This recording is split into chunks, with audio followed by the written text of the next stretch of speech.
morning. I'm here with a team this morning that I'd be remiss if I did not introduce, starting with our school board chairperson, Mr. Andy Ziegler.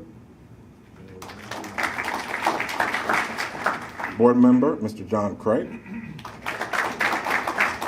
And board member, Ms. Karen Henderson. We have our vice chair, Misty Belford, and our other board member, Amy Nisi, who cannot be with us this morning, but they absolutely send their regards and would love to have joined us here this morning. In addition, on the governance team, several members of the senior cabinet are here with me this morning. Just about 95 or 98% of what I'm going to talk about today falls right on their shoulders, and so give them a lot of support. Our Deputy Superintendent, Chief Human Resources Officer is Dr. Carol Kent. Our other Deputy Superintendent, Chief Operating Officer, Dr. Mark Mullins.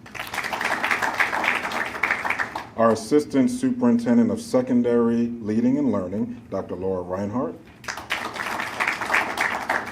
Assistant Superintendent of Student Services, Dr. Beth Fetty.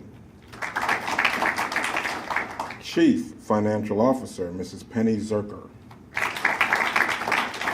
Assistant Superintendent of Facility Services, Mr. Dane Theodore. Last but not least, Assistant Superintendent of Government and Community Relations, Mrs. Michelle Irwin. Before I get into the strategic plan, I think it begs an opportunity for me to discuss what happened last year, some of our successes from last year. So I'll start right into some real highlights from last school year. One, and Josh mentioned the staff morale, school culture, district culture piece that I was introduced to when I first got here. I will tell you there's good news on two fronts. Good news from a subjective point of view, where I continue to encounter people who feel like there's a different breath in the air, so to speak, and that it's more nurturing, more collaborative around our system. But more than just subjective feedback, we survey that information.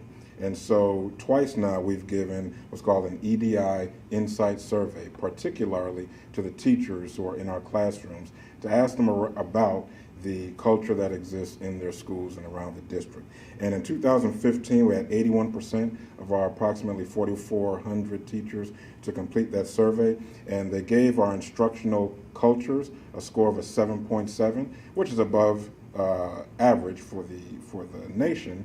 But we gave that survey again in 2016, this past year, and we went from 81% participation up to 84% participation, and a score of 7.7 up to 8.0, which just further enhances the environment for our teachers. So that's positive news from a school culture standpoint.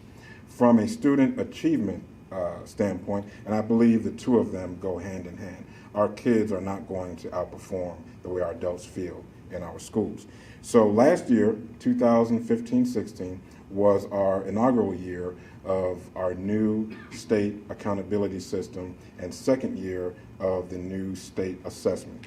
And I'll point out some some comments on that later on in the conversation. But given many of the challenges that we all know about, the new assessment, the new standards, et cetera, in the inaugural year, Brevard County earned a grade of a B, but more than just earning the grade of a B, actually tied for fourth place, a four-way tie for fourth place, fourth highest ranking school district out of 67 school districts in the entire state. So that's pretty commendable given the challenges in our first year, et cetera. So please give Brevard a round of applause, students and teachers. And we were close. So our percent of points generated here in Brevard of this scale was 61%, which ranked us four-way tie for fourth. Coming in at number 3 was Sarasota County at 62%.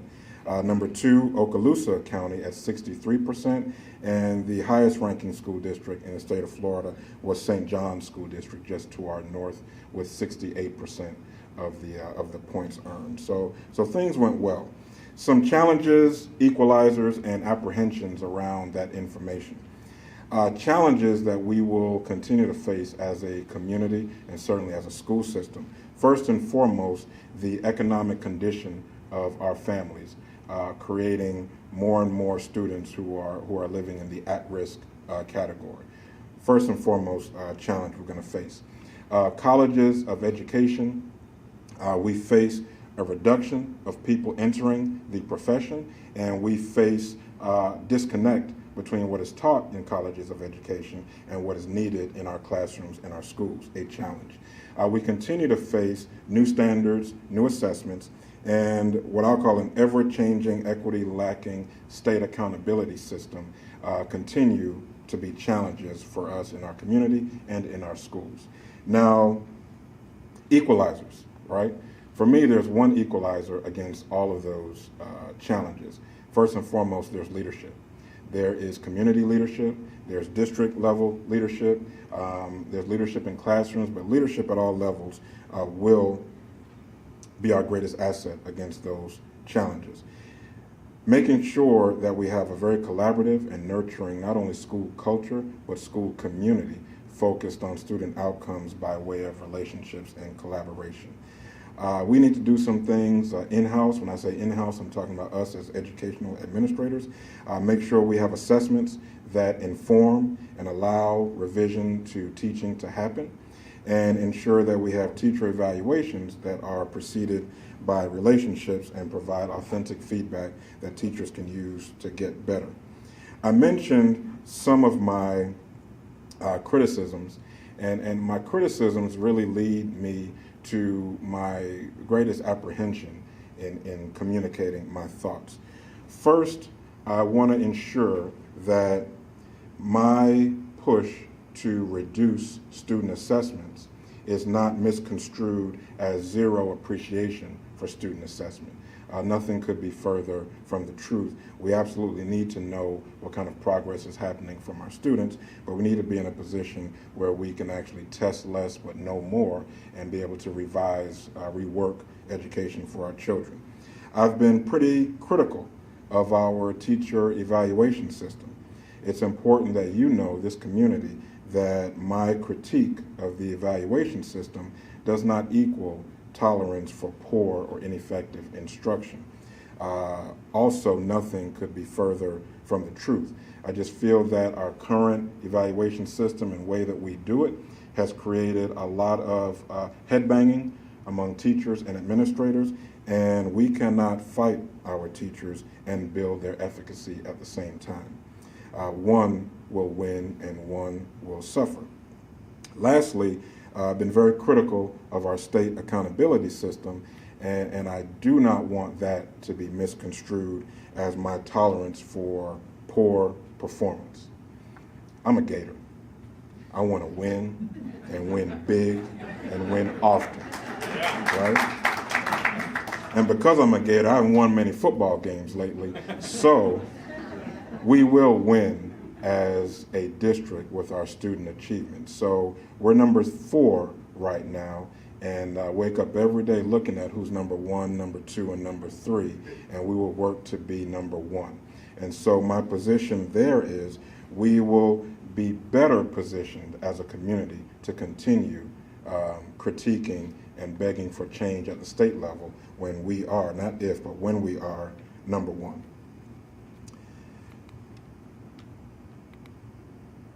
So as I think I missed a slide.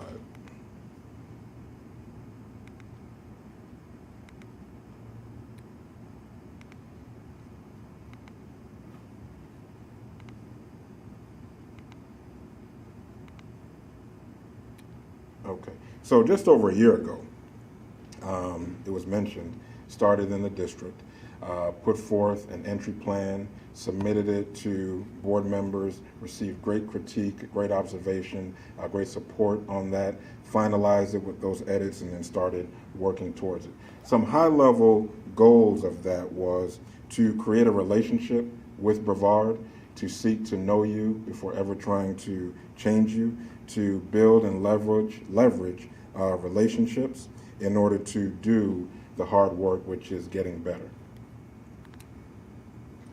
In that assessment of everything that is strong about Brevard and things that create some challenges, I went to our mission and vision statement.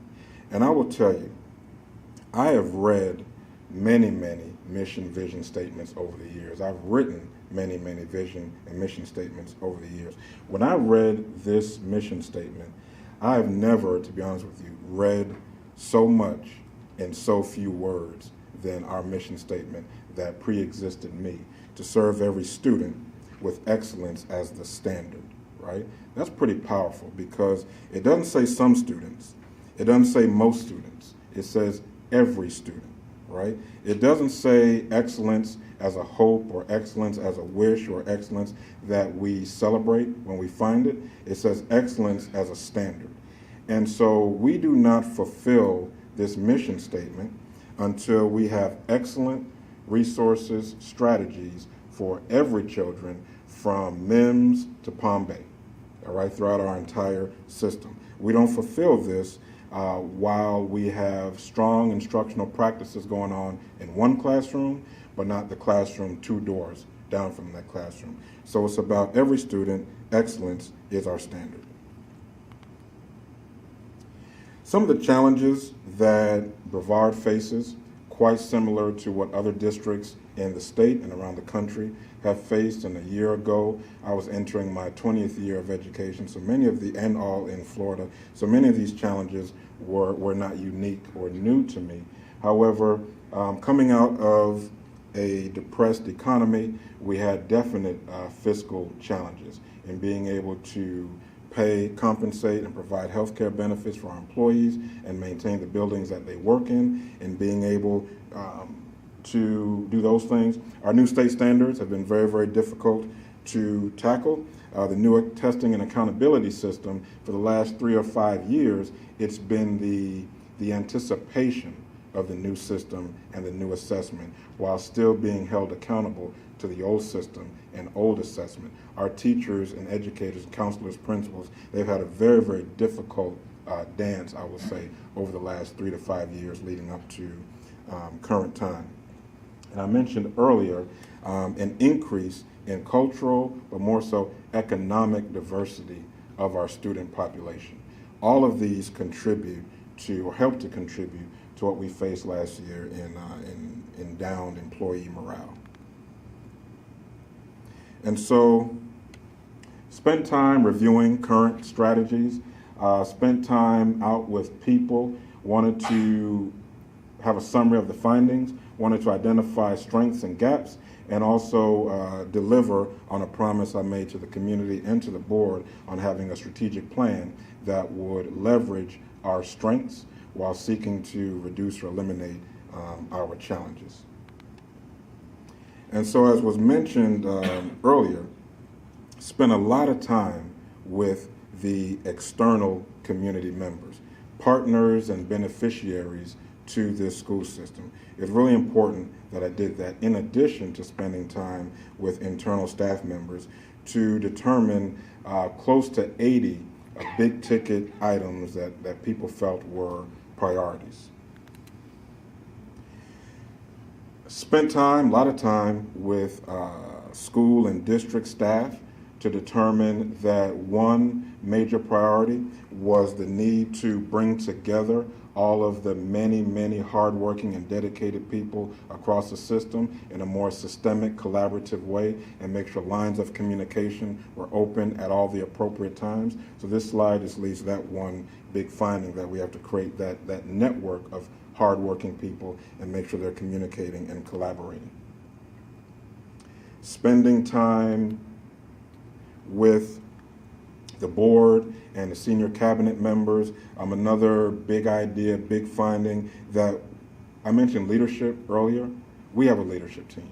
It's called the superintendent, the board members, and our senior cabinet. We have to be as closely connected and collaborative as humanly possible, right, in order to provide great governance to the community. And you'll hear in a couple of slides how we plan on accomplishing that. All of that led to 6 focus or 6 priority themes: leading and learning, employee excellence, facilities and capital allocations, governance, finance, and community relations. Back on December 15, approximately halfway through my first year, the board and I presented our findings and our thoughts to the greater community on December 15th as sort of a beta test, really just to make sure that we were hearing everything accurately and that we were thinking along the same lines as what the future should or could hold for us here in Brevard Public Schools. And so we had that presented to many, many hundreds of community members who were live and who watched us. But then after that, we surveyed our community to make sure we were on the right page. And you will see over 90% of the survey participants agreed or strongly agreed that we were on the right page. So after that, we developed board champions, right, among our 6 themes. Now I'm going to pause right here and talk about board champions for a moment. I went to superintendent training school just like all the other superintendents, and one of the staples of superintendent training school is, it's not written, but it's one of the staples, and it is keep your board members as deaf, dumb, blind, and uninvolved as humanly possible, right? That's it's in the curriculum, I promise you, right? If you ever want to become a superintendent, you're going to have that drilled into you. Well, as many of you know by now, I don't necessarily follow all of the rules if the rules don't make sense to me, right? And so why alienate people, one, who are elected to serve, who have their ears to the pavement every day, and who have talent and interest in particular areas? Why not leverage that as opposed to trying to put up walls? So something a little unique where all of our focus themes, each board member takes on a championship role in each one of those themes, right? So what does that mean? They serve as liaisons to our senior staff. They participate in work groups. They're a sounding board. We get advice from them along their areas of expertise or interest, and so we leverage that in our board championship. They helped us to create objective profiles under each one of the strategies. We presented those back on May 10th, I believe it was, and so those objective profiles have clear descriptions, theories of actions, strategies, metrics, timelines, and process maps to everything that you're about to hear. So you're going to hear a high-level overview of the priorities, but please know that underneath those priorities, there's I'm going to say, scientific machinery going on in making sure we meet or exceed all of our goals. So talking about our focus areas a little bit more in depth, right? Under leading and learning, by focusing on establishing processes to increase instructional time for teachers, build educator capacity, provide equitable behavioral supports to all of our students, we expect that we'll see increased teacher morale and retention. We'll see increased access and opportunity to academic programs, better student behavior, and of course, increased student achievement.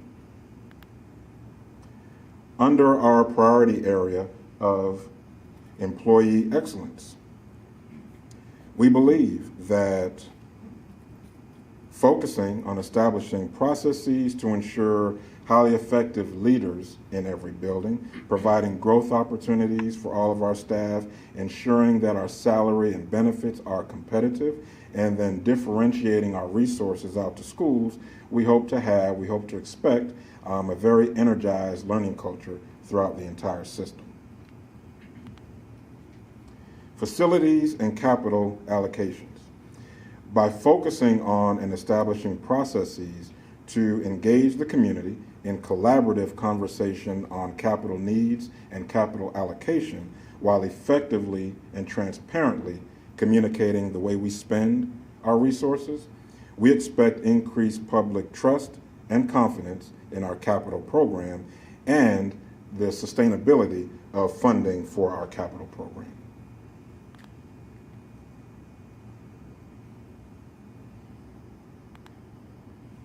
Governance. By focusing on and strengthening processes to strengthen the working relationship between the board, superintendent, senior cabinet, improve our cross-functional communications, and improve our customer service, we expect schools to get timely and adequate, very effective support for the heavy lifting that our teachers, counselors, and principals are doing. Finance.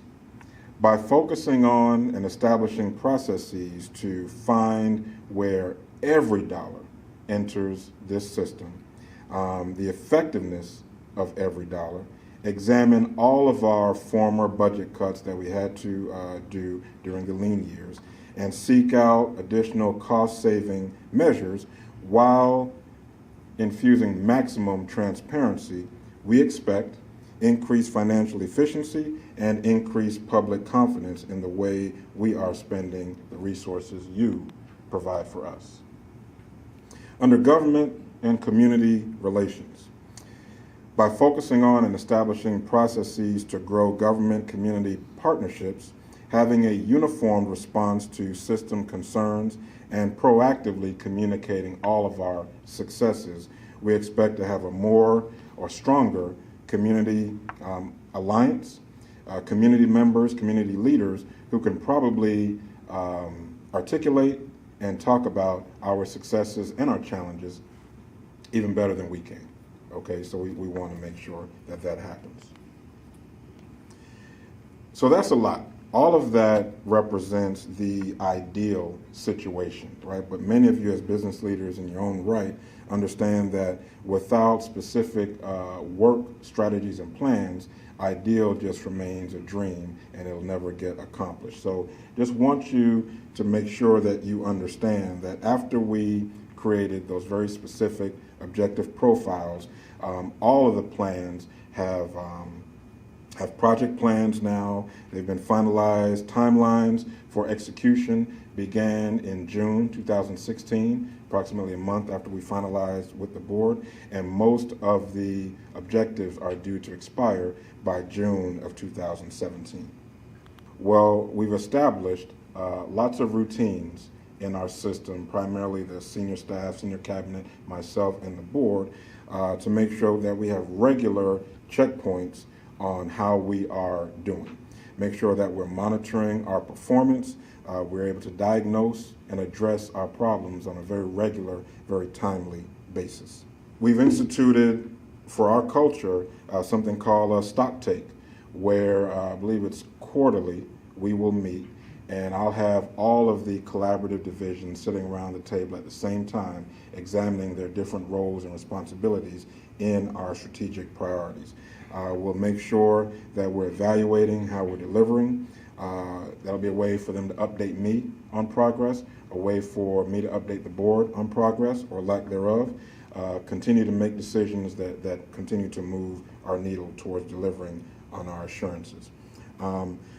Most of what I just talked about, if not all, will mean nothing different to the overwhelming majority of our 9,000 employees, our students, and our community, right? It's more around what we need to do as a central support structure to better provide services to teachers, schools, and children.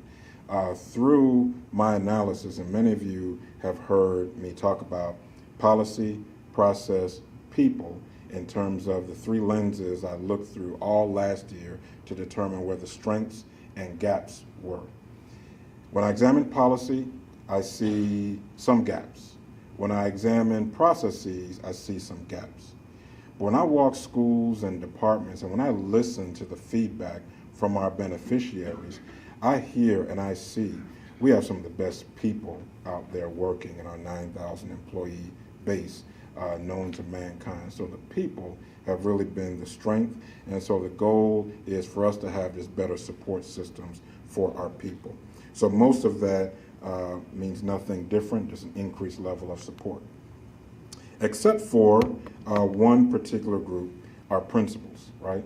So one of the perhaps most significant change for this year is was the elimination of our curriculum department, elimination of our area offices, and the creation of a secondary office of leading and learning and an elementary office of leading and learning.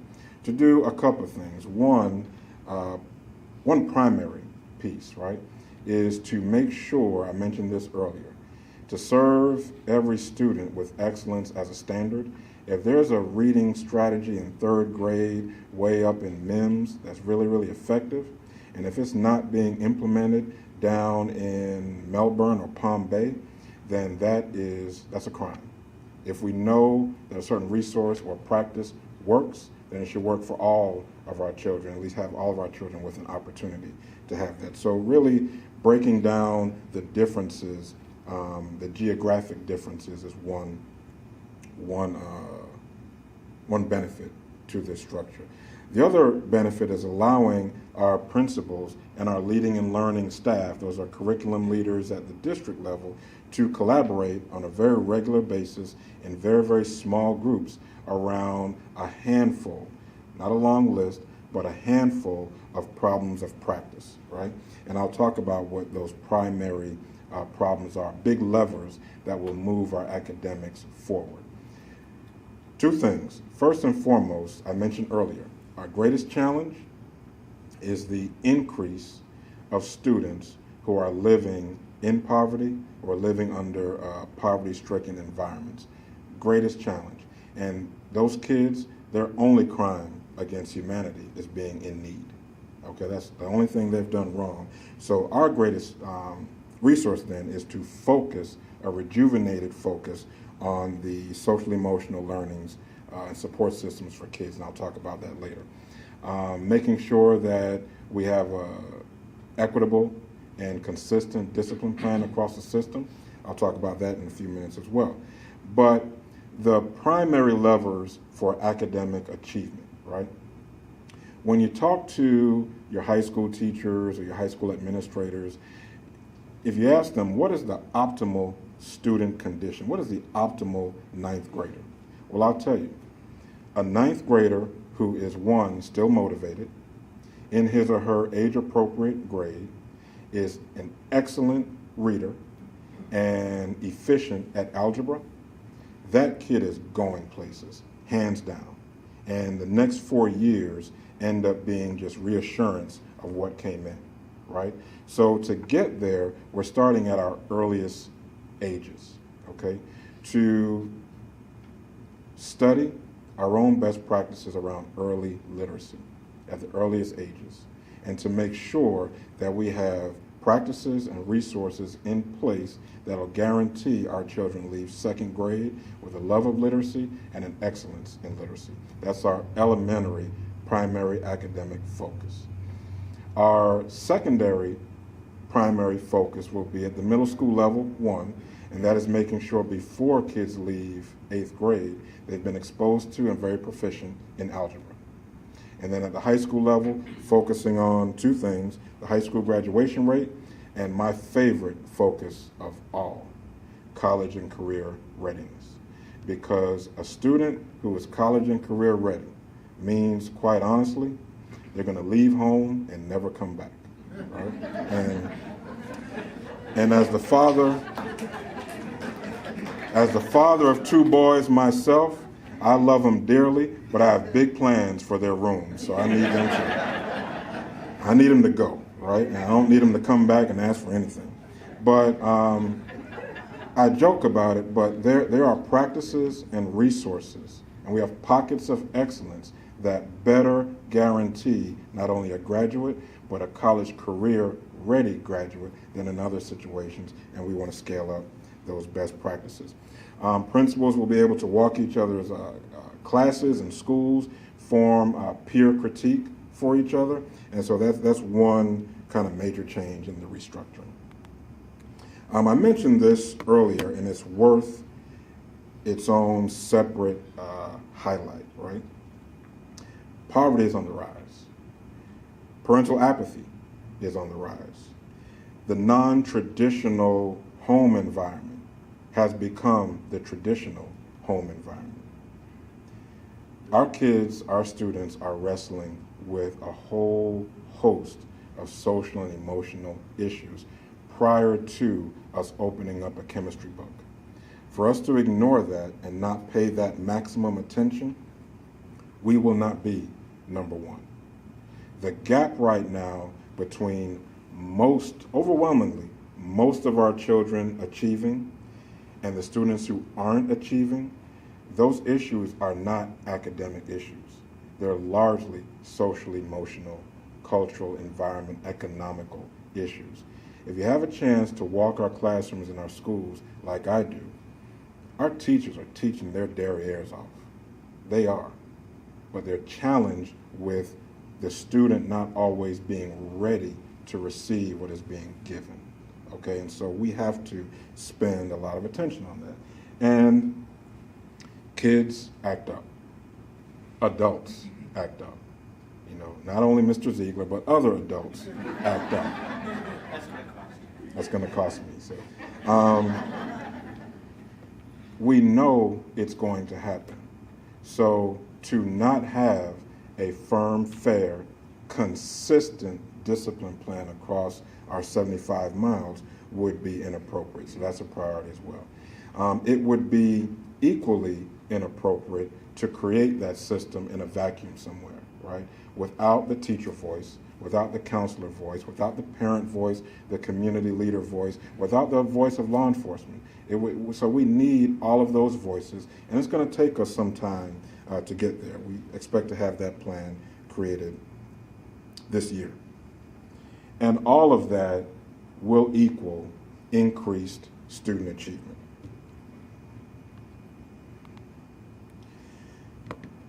Many of you, hopefully all of you by the time this conversation is over, you've been my Facebook friend, you followed me on Twitter, and we're connected on LinkedIn.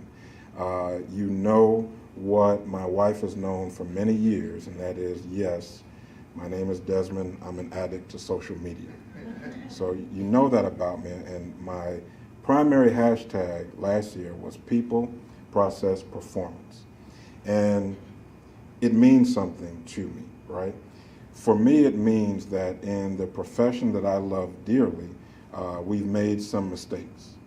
We have been way too focused on performance outcomes, not nearly as focused on good and best practices that lead to those outcomes, and we've almost allowed the importance of relationships to be evaporated in our system. So those words are there in order of importance, right? People are first, using our relationships with people to determine best practices, best process is second, and performance happens, okay? That's my personal, professional conjecture. So in year one, had I thought about it a year ago, I probably would have capitalized people to indicate that year one is going to be all about people, okay? Year two is all about process. I wasn't counting the number of times I said it, but if you are like word counting, you will understand that that process for me is the key word this year. Leveraging our relationships and creating those best processes. One of the things to help the people doing the heavy lifting, teachers and principals, and I'm also clear about this as well. There are 9,000, close to 9,000 employees in our school system that have the honor of wearing one of these ID badges. We're all important. Each and every role in the system is important. But for Desmond Blackburn, the student is the most important priority that we have. The classroom teacher is the number one resource this system has, okay? The principal is the number one resource in creating and maintaining the nurturing, developmental environment for kids and for teachers to perform. And all the rest of us, if you're not a teacher, if you're not a principal, they need support. Support, resources, motivation, inspiration, they need support. So in speaking to those folks, one of the primary themes I got was, we are overwhelmed. We have had a lot in recent years, okay? That's my cue to start wrapping it up. We worked that out earlier. Michelle would get up. That's my cue, so I know I'm nearing my end. But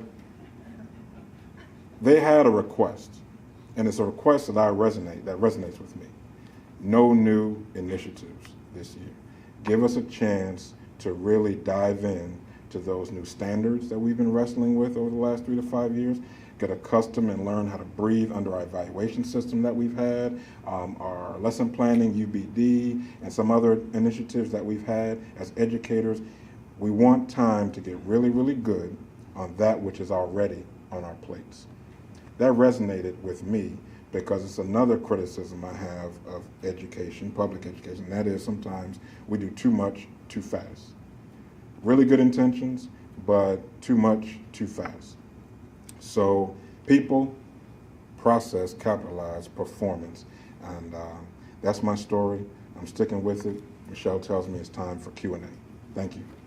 Dr. Blackburn, in the past, there has been some friction between communities and school board, and just the school community. And I'm not pointing fingers because, us, as those of us who are community leaders, are just as much to blame if there has been friction. But what can we do as community leaders to help create a more collaborative environment between the community leadership and the school leadership in our community?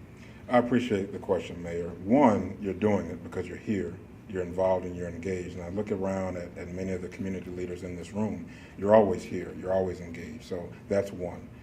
Two, help us keep lines of communication open, okay? There are enemies to this work. None of those enemies are in this room right now, okay? And so when things happen, let's use our relationships, let's use our open lines of communication. We will lead in that, and we'll ask you to follow. Community leaders, especially, I'm going to call out our elected municipal leaders, okay? Please inform us of what your local priorities are, okay? So I'll say that to county government, I'll say that to municipal government. Not a promise that we can partner with everything, but it's a promise that if we know it's a priority to a municipality, then we're going to try our level best to make it a priority for us as well. Support. Don't be afraid to critique, but by all means, don't be afraid to support as well. Last but not least, our teachers. We have a teacher shortage, not in Brevard. We have like 9 vacancies right now. Dr. Ken is doing a fantabulous job with that. But nationally, this profession is in a really, really bad place right now because kids are not going to college and majoring in education because the profession doesn't look very attractive, right? Now, why doesn't it look very attractive? It's not because of money. I'll guarantee it's not because of money.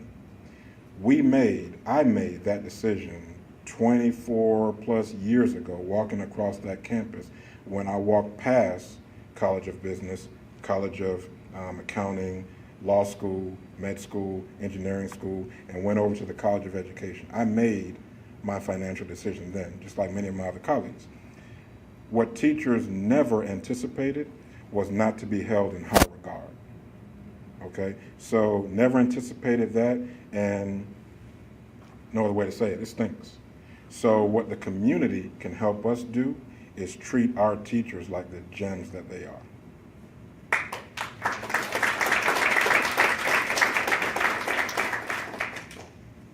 One of your really fine principals, Rashad Wilson, at Endeavor School right up the street. Really fine is an overstatement, but I'm He brought kidding. the community school movement into Endeavor School and, more importantly, into the neighborhood surrounding it. Right. When will we see all our Title I schools be community schools? Wow, great question. I don't have a good answer, but I will tell you this. What's happening at Endeavor under Mr. Wilson's leadership and what's happening in the surrounding community is a model that we must build on, right? They're doing exactly what I talked about earlier, taking the social and economic conditions of a community and putting wraparound services around it. Now, Mr. Wilson, as good as he and his staff are, they can't do it themselves. So, and I don't want to miss any names, but the city, right? Higher Ed in Eastern Florida, YMCA, United Way. I mean, so many of our organizations have come to the table and dumped and put resources, not only financial, but time into that school. And so it is a model that we have to replicate. Hey, Dr. Blackford, Sir. My question would be related to your district that you manage crosses boundaries, crosses borders, and serves the entire county. And from a community perspective, we've heard that communities really want to have community schools, but I think as we continue to grow, particularly in the South and Central, you might be starting to hit overcrowding issues. You're shifting kids north from out of their communities to try to keep a balance in using your facilities. Is there a vision or a plan that you can start to share with the community about how to try to keep kids, our kids in their community schools for growth, how you're going to address growth? Because I know you're very financially restricted in how to deal with that, and it's something I think is imperative to a lot of communities. And sure, the closures that happened in the north a few years ago were extremely emotional decisions, but there are a lot of small emotional decisions that keep going on as kids are getting rezoned and moved around, and as much as you can do as possible to prevent that, to keep a good, consistent education experience. We have the young, good-looking guy over there, Dane Theodore. He and his board champion, and really the entire board, but the board champion, John Craig, have been working on a 5-year capital growth plan, and we'll be presenting that publicly during the month of September in several venues, and one at Vieira on the 27th. So we absolutely have a plan. Now, you mentioned something that's worth highlighting, and I've heard this before as well, right? How do we keep schools for individual communities? That is difficult to almost impossible to do. So I'll just put that out there. But we got to address capacity. We don't grow equally across the system. And so where the kids are, where the families are, we have to provide capacity and options for those children. There are a multitude of ways to do that, each one of them with a cost and a benefit. So our assurance to the community is to provide options, provide costs and benefits. We mull it over and then choose the best direction. And the public will hear lots and lots about that during the month of September. Good morning. Good morning. You know me, I'm Pablo Gonzalez. I work for Brevard Cultural Alliance. I'm also in the board of the Florida Alliance for Arts Education. Mm-hmm. And I have the opportunity to participate in a FASA. I don't know if you're familiar with FASA, Florida Association of School Administrators. Yes. Meeting 2 years ago. Among them was the superintendent of Miami-Dade County, an awesome guy. But one of the big He's okay. I mean, I wouldn't say awesome. Yes, you're better, but he's awesome. Yeah. Okay. But all of the, there were many superintendents. The commissioner of education was supposed to be there, but he was able to escape. I think he was faking a phone call and he left because he knew what was coming. But everyone agreed there that Florida and United States in general, they're very good at college readiness. But it was kind of, almost everyone agreed that the weakest link is career readiness, the vocational aspect. All of the million kids who they don't really want to go to college, but they want a career. And that's my question for you, because a lot of people think, the career and technical education is kind of, doesn't really work well in Florida and can be improved. What is your vision or your idea to improve that area? I mean, we're doing really well in college readiness, but what about career readiness? What about vocational education? That's my question. That great question, and so several points and initiatives we're putting in place right now, right? One is I've been listening, right, to the community, and one of the primary comments I've gotten from the community over the last year was, we need more vocational programs. We need more, we need more, we need more. When I go back and talk to internal, right, staff, I hear, we have enough, we have enough, we have enough. I go back out to the community, we need more. I go home, we have enough, we need more, right? So in addition to becoming bipolar, what do I do about that? We did a deep deep dig into the truth and found that both sentiments are very, very accurate, okay?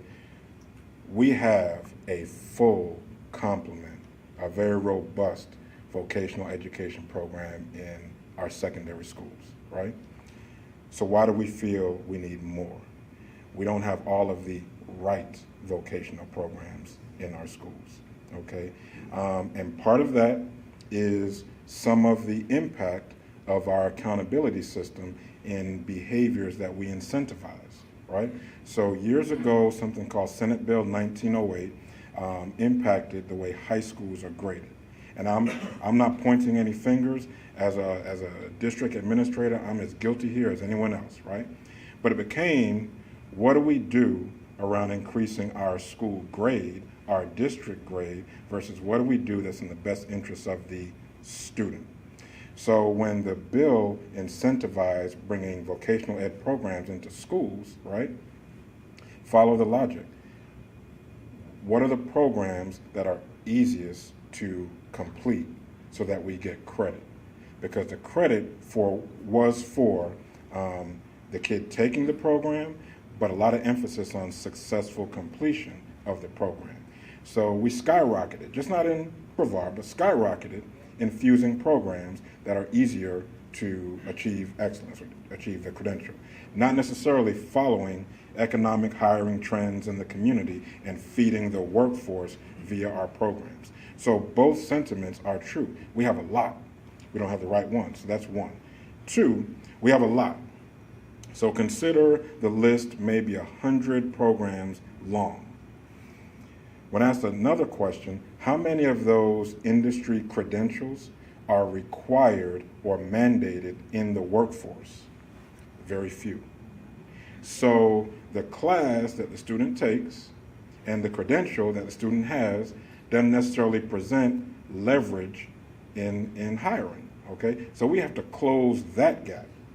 We have to have, now don't get me wrong, for your college track kid who wants to take auto shop or culinary or whatever the vocational track is, it will help create a more well-rounded individual.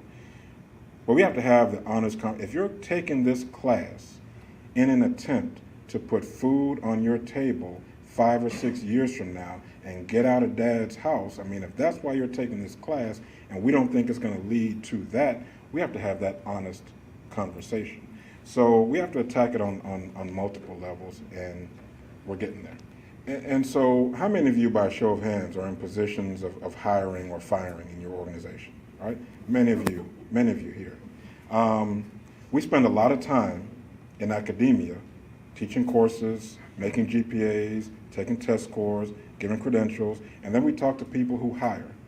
What do you need? Dependable, responsible, articulate, communicator, loyal, team player, right? We don't hear credential XYZ, GPA, right? We don't hear that. And so we got to continue to close that gap and just do what is going to benefit the kid, right? So. Given the nature of the work that I'm involved with in bringing new projects and new companies to Brevard, with a lot more manufacturing coming, at least at the north end of the county, the south end has always been pretty strong. We're bringing a lot of new technology. And I guess my question is, how do you envision the ability of the curriculum in the county to adapt to the changing nature of the technology demands of the workforce that's coming into the future? And not just the 4-year degree, but the technician level, because as we're building more and more manufacturing, everybody's not an aerospace engineer. We need the technician to manage the 3D printer and things of that nature. So I'm just curious, what's your approach to, how do you see your curriculum maintaining agility to respond to, with still providing the necessary basic education? I'm going to go out on a limb here and say number one strategy, and then some of you may think this is like foo-foo, right? But our teachers are way ahead of our systems, right? And oftentimes teachers feel a little handicapped to connect their curriculum to what real life skills students are going to need. So simply empowering and expecting that from individual teachers, you're going to see an uptick, right? Now, across the organization, partnering with other business community, technology business community, allowing you and inviting you into our schools and allowing your influence on our curriculum is really important, right? We need to work together to not only give students encouraging and motivational experiences, right, while they're in school, allow them to shadow, allow them to go see really neat, cool things, take off and drive, all that kind of good stuff. But last but not least, we have to give them jobs at a much earlier. We have to introduce them to the financial benefits of the industry at whatever level, right, in order to keep them motivated, right? Because many of us trusted the hope and the dream that 4, 6, 8 years of college was going to lead to self-sufficient success and be able to positively contribute back to we believed that, right? Our kids aren't buying it. 4, 6, 8 years before I'm able to pay for my own iPhone. I mean, that's just not a good plan. And so we have to introduce them to the economic benefits of career pursuits at an earlier age. Good morning, Dr. Blackburn. Morning, sir. I noticed 2 Gators made a comment. I had to make this and just say I'm a hurricane. I mean, nobody. Recently, we took one of your recruits, so I just want. Nobody's perfect. I mean, You better don't tell your doctor that. He probably came from you.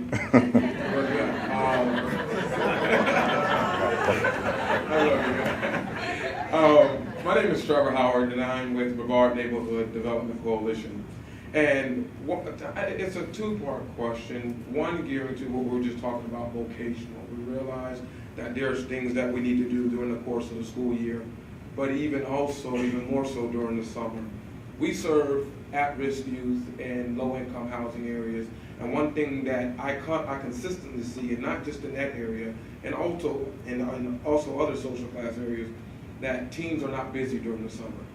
They're not, they're just idle. And that creates an opportunity for more problems. Also, not bridging a gap from what they learned the previous year going into the next grade. But if I could just talk briefly a little bit about myself, I remember in 1997, even a little earlier than that, Brevard County had a system to where it was actually employing its teenagers, to where it was teaching job-related skills, learning how to balance checkbooks, learning how to cook, learning different trades and technology, learning mechanics and changing engines. And they actually paid us $250 every 2 weeks. And looking at some of those skills that can be brought about through those type of programs, but also in those low-income, at-risk neighborhoods, a lot of the kids are forced to, unfortunately, take care of younger brother, younger sister, because not enough income, maybe less parental guidance, or whatever this situation may be. Is there a thought or even a process in place to bring back those programs that kept our children and our teenagers busy during the summer, keeping them engaged academically as well as teaching them on-the-job skills?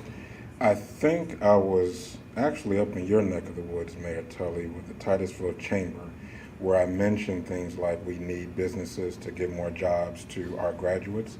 And someone asked me a follow-up question. Thankfully, it wasn't when I was on the podium. But the gentleman said, so what is Brevard Public Schools doing to hire graduates of Brevard Public Schools or kids? And it hit me right there in the face. As the largest employer in this region, we do need to lead the effort in showing what we can do to hire graduates and part-time employment for children. So it's definitely on the radar. My question is, as you talked about college readiness and career readiness, we look at the ACT and we monitor our kids from the 11th grade. But as you talk about social and economic disadvantages, there are kids at primary school levels that take the state assessment test, and then they are given the opportunity to be remediated or brushed up on their skills. Yeah. But a lot of times that's after school. I mean, how are we going to grasp these kids at such a young age to prepare them for your vision of college readiness, career readiness, if they don't have the abilities to stay after school because their primary transportation is the school system because of their social or economic disadvantage? How can we address that? So a couple things. One, we have to make maximum use of the time when they are in school. We can extend our hours to evenings and weekends. You know, there are opportunities to do that. I believe Endeavor is such an opportunity. But more than that, right, I'm going to go back to,